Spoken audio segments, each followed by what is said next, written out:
তো এটাই সেই রাস্তা, তুই এখান থেকেই গিয়েছিলি। এখন আমিও তোর পিছনে পিছনে যাব, দেখি কি খেলা খেলো তুমি। আর কিছুক্ষণ দূরেই সেই গুহাটি হবে। গুহা কোথায়? দেখা যাচ্ছে না কেন? মনে হয় কোনো রহস্যে ঢাকে আছে এখানে। কার সাথে কথা বলছে এটা? ভেতরে কেউ আছে নাকি? কে তুমি? এখানে কি চাও? আমি মহারাজের কাছে খুব কৃতজ্ঞ, তিনি আমার জীবনে আলো এনে দিয়েছেন। তোমার ভিতরে লোভের গন্ধ পাচ্ছি। মহারাজ এমন লোকদের সাথে দেখা করেন না। মহারাজের আদেশে তোমাকে বন্দী করা হলো। না, এটা অন্যায়, আমি কিছু করছিলাম না।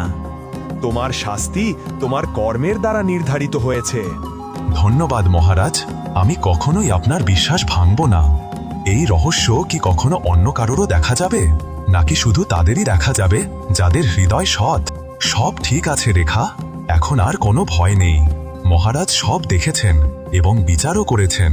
এখন কি করার কথা ভাবছো তুমি? এখন গ্রামে ছোট একটি ব্যবসা শুরু করব। কাঠ এবং কয়লার একটি গোদাম খুলব এবং গ্রামের লোকদেরও কাজ দেব।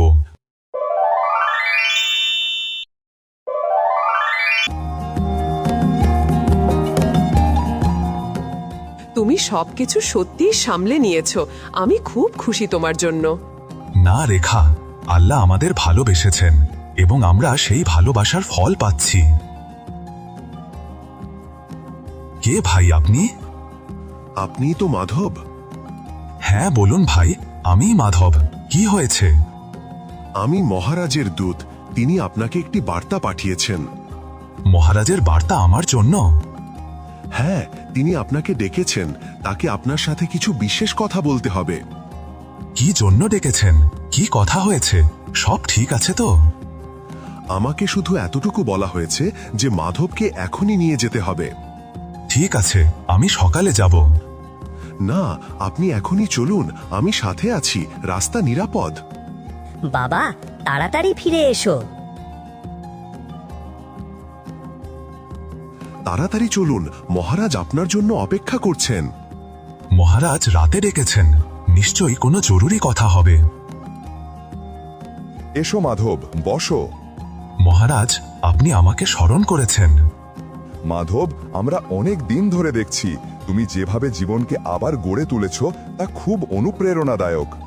মহারাজ, আপনি যেদিন সাহায্য করেছেন সেদিনই আমার ভাগ্য বদলে গেছে। আমার আর বেশি বয়স বাকি নেই এবং কোনো উত্তরাধিকারীও নেই। আমরা চাই যে তুমি আমাদের উত্তরাধিকারী হও।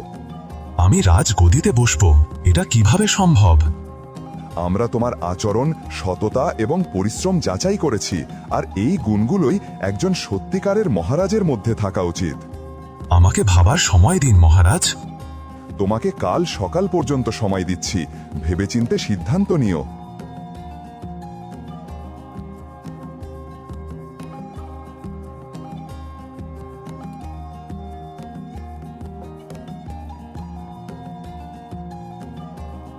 মাধব, কি সিদ্ধান্ত নিলে তুমি? মহারাজ, আমি রাতভর ভাবছিলাম। এই সিংহাসন একটি দায়িত্ব, আমি কখনো স্বপ্নেও এর কথা ভাবিনি। কিন্তু যদি আপনি আমাকে যোগ্য মনে করেন তবে আমি এই দায়িত্ব গ্রহণ করছি। তোমার এই উত্তরই প্রমাণ করে যে তুমি এর যোগ্য। আমি প্রতিশ্রুতি দিচ্ছি যে আমি সবসময় গরিবদের পাশে থাকব, কারো সাথে অন্যায় হতে দেব না। এটা কি সত্যি নাকি কোনো স্বপ্ন? না রেখা, এটা আল্লাহর ইচ্ছা। এখন আমরা ক্ষুধার্ত থাকব না, বরং অন্যদের ক্ষুধা নিবারণের দায়িত্ব নেব। এখন আমি মহারাজের ছেলে। না বাবা, তুমি জনগণের সেবকের ছেলে। আমরা মহারাজ নয়, সেবক হয়ে বাঁচব। যে মহারাজ কাঠ কেটে বাচ্চাদের পালন করে সেই সত্যিকারের জনগণের রাজা হয়। বন্ধুরা, ভিডিওটি ভালো লাগলে চ্যানেলটি সাবস্ক্রাইব করে পাশে থাকবেন।